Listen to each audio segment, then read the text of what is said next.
Thanks for tuning in to Community Connection. I'm Iowa City Mayor Bruce Teague. As we continue to navigate the COVID-19 pandemic, this show highlights the great work of our community partners during these challenging times. Summer in Iowa City typically means gathering to celebrate art, music, movies, and more. While the pandemic may cause us to hold off on live performances and festivals, it can't take away our appreciation for the arts. Today, I'm joined by Summer of the Arts Executive Director, Lisa Barnes. Thank you for joining me today, Lisa. Well, thank you so much for having me. I am excited to learn more about what's happening with Summer of the Arts because this is the time of year that we get our time to come out and enjoy some music and some arts, dance a little bit, but that is not what is going to happen, at least for now, from the Summer of the Arts. So can you kind of tell us a little bit about, one, what you all are doing right now with some of your programming? Sure, it's definitely not what we would normally be doing at this time of year. We would normally be in final detail mode in planning the Iowa Arts Festival. But obviously, things have changed a lot in the last 2.5 months. And so, when all of this started in March, our board immediately went to virtual meetings and started discussing potentially how this could impact our programming and looking at different scenarios as far as canceling programming or going virtual and that kind of thing. So at this point, what we've done is our Friday night concerts in both June and July are going to be virtual concerts. And we're very excited about that. We have a great partnership with City Channel 4 to be able to record and broadcast for us. And the concerts in June, we're actually partnering with the Iowa City Public Library since it is closed, and they are allowing us to come in and actually have these live virtual performances. And we'll worry about July a little bit later as far as where those are going to take place, but we're just happy to be able to still provide programming.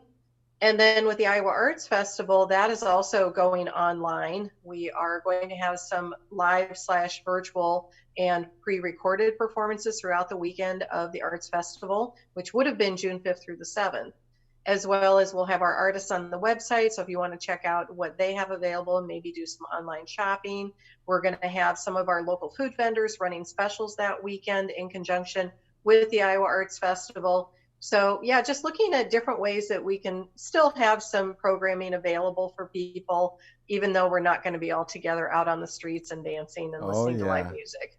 So, Summer of the Arts has been in our community since 2005. Have Yes. you ever had to do any of what you just mentioned about going virtual with any of your performances? Never. This is definitely a first for me. Um, it's been an interesting challenge to try to figure out what we can still do this year. The only thing in the past we've ever had to deal with is weather. And, we've had some severe thunderstorms. We've had tornadoes actually going through a couple of times and had to last minute cancel performances. And we did have one year when we lost power right before the main stage performer at Arts Fest and had to, at 9 o'clock at night, round up a generator so that the band could go ahead and perform, but never anything like this. Always just short term little blips that we have to deal with during the Sure. events. Just being in live music and having shows like in the moment, I'm sure there's always something that you're navigating. Whether an artist is like on the plane on the way a little late when coming from a gig and That's happened, you have to stall a little bit. right? Do a little dance, do a little trivia out there with people in the audience. But this has definitely took a turn that I never anticipated, of course, and it sounds like you and your board has done some unique things to try to bring something into our community. Now, the Friday night series, we would be doing that right about now. Hmm. And are you doing anything with that?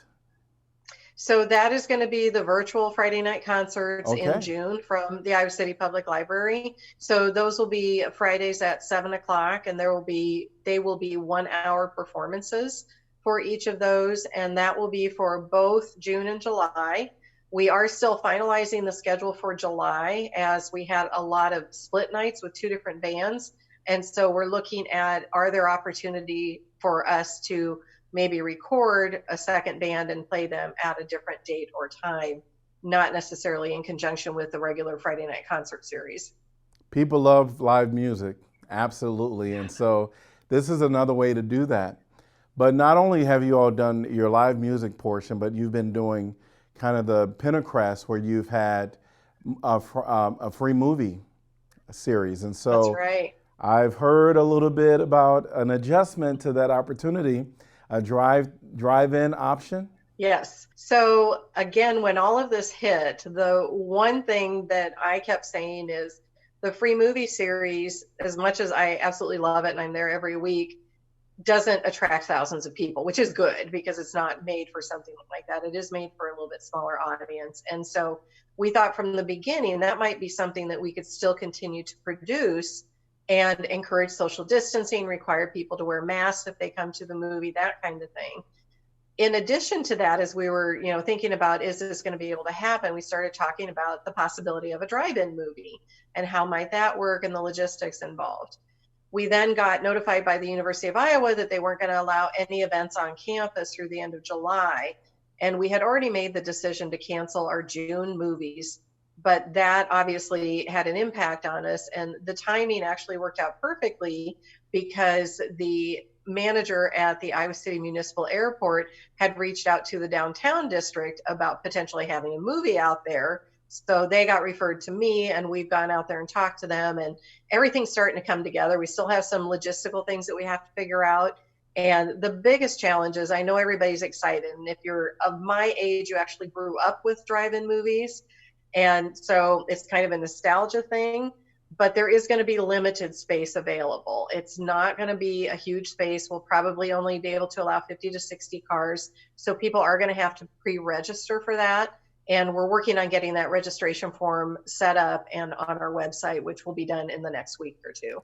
Now, I have to tell you, that's very exciting because I grew up with drive-in movies in Chicago. And so you would go there with your family and your friends and enjoy the movie sitting on top of the car, have your popcorn. That's what I was going to ask. Oh, yeah. Did you actually stay in your car? Right. That's what I was going to ask. What is the stipulations, especially since we're still in the thick of COVID-19? Right. So the stipulations will be if you want to sit outside your car, yes, you can sit on your car or you can sit in front of your car. I remember from my days at the drive-ins, people would bring a pickup and they'd back it in, and then people would sit in the bed of the truck. That's totally fine. Part of the reason that we're doing the advanced registration is not only to make sure that we aren't turning people away because we're full, but also to find out what size vehicle people have. So we can put the larger vehicles, more toward the back so that everybody can see. And if you are outside of your vehicle, you need to be wearing a mask. So that's going to be the other part of it.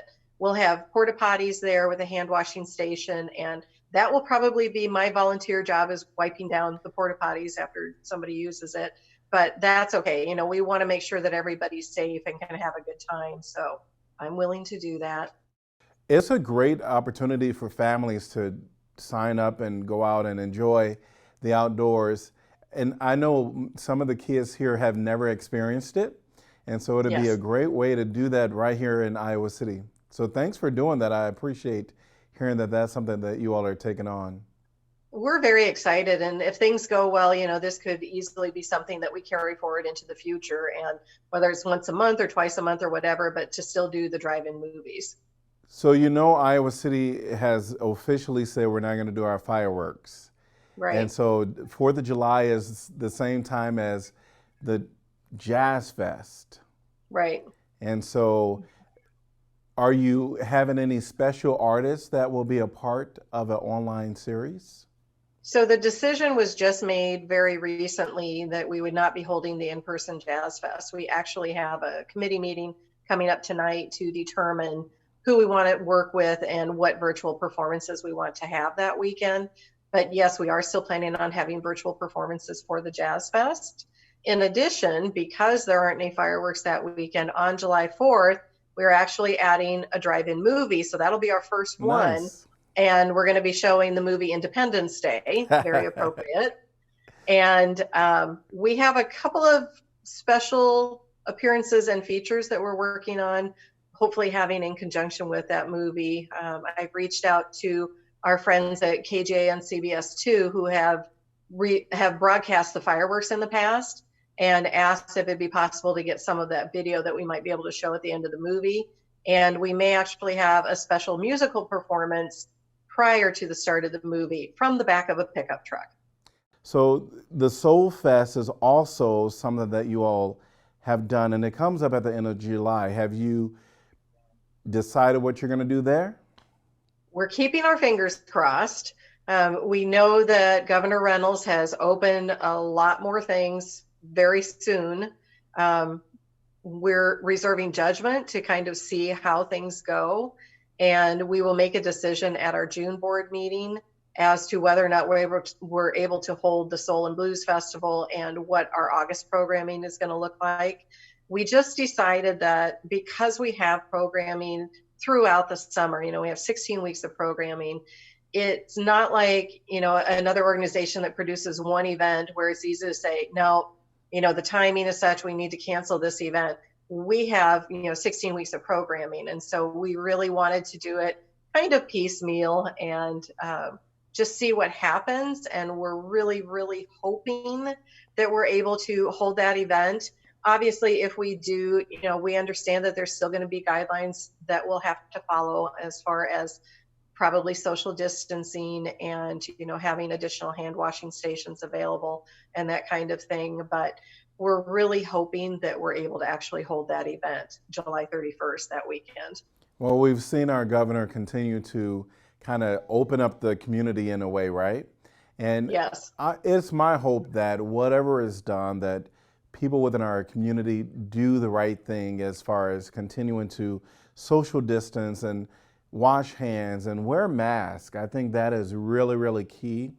And so anything that you all can do to kind of help spread that message would be appreciated. Although I know that people want to come back and get into some form of community because it is just great to come around and hear the live music and go through the booths and find that piece of art that someone really wants. And so I think that the opportunities that you all are proving or offering is really proven to bring some normalcy into our lives. And so thanks for that, for certain. So of course. Yeah. So what do you think is one of the most impactful things that you all have learned during this process? Because it's certainly you're no stranger to adjusting. So what is something that you've learned in this process? I learned a long time ago when I started as a meeting planner and in association management that the only way is go with the flow, because stuff's going to happen and you just have to turn and make adjustments. And this has been definitely the largest challenge that I've ever encountered, but we're looking at it as an opportunity to take a look at our programming and, decide what is most important to the community, what is most important to our mission with Summer of the Arts, and what can we do to still provide these opportunities, as you mentioned, to bring people together. One of the things I love about the Friday Night Concert Series, you never know who you're going to run into.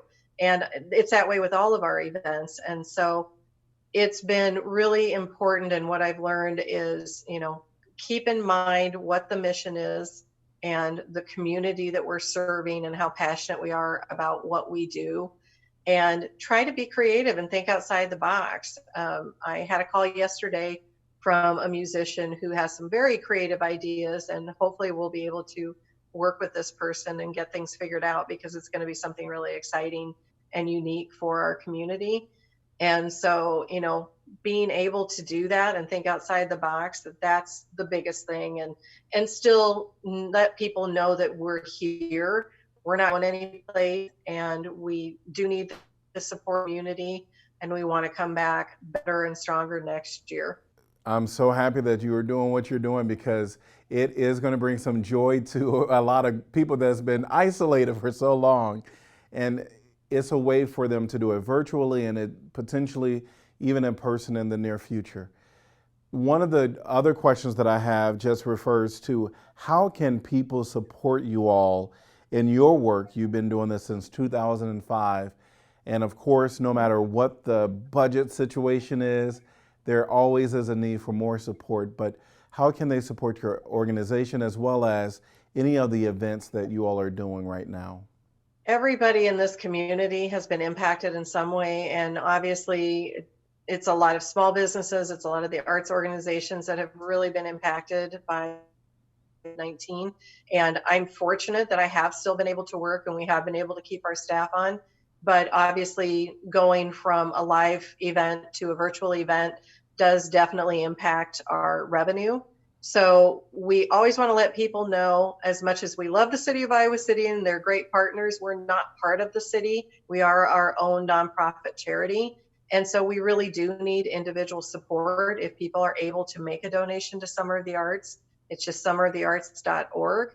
We also had a local designer, Robin Hepker, designed a beautiful t-shirt, Keep the Arts Alive t-shirt for us that we are selling, and all the proceeds from that go to support Summer of the Arts. And that's on our website as well as on our Facebook page. And then the other part of it is just being active participants. So enjoying the programming that we're actually putting out there, commenting on our social media platforms. If you have something that you'd like to see or suggestions, sharing that with us, because these are community events and it's important that the community feel that they are part of these events. And we really appreciate that kind of support, whether it is financial or ideas or just attendance. All right, well, get your dancing shoes on out there because here's the opportunity given by Summer of the Arts. Any final words as we wrap up today that you would like to say? Well, the only thing that I would like to say, I talked about the challenges and the opportunities that we're seeing in this whole situation. And the silver lining that I see is those opportunities that we've been able to create, whether it's the drive-in movies or this potential new way of having a performer actually out in the community. And I would not be at all surprised if we don't incorporate some of these different types of programming opportunities into our future plans. And so I'm trying to put the positive spin on it, as hard as it's been for everybody. But I do really think that we're going to come out of it stronger, and there are going to be opportunities and ways that we can maybe modify, change, improve our programming and what we offer to the community in the future. Well, thank you for coming on the show today and being a part. I couldn't imagine a summer without programs by Summer of the Arts. So thank you so much for reinventing how you're providing some programming to our community. And thanks for being a part of today. Thank you so much. Thank you. You take care. That's our show for today. Keep up to date on the city response to COVID-19 by visiting icgov.org/coronavirus. We'll be back again next week with another Community Connection. Remember, we are all in this together, Iowa City.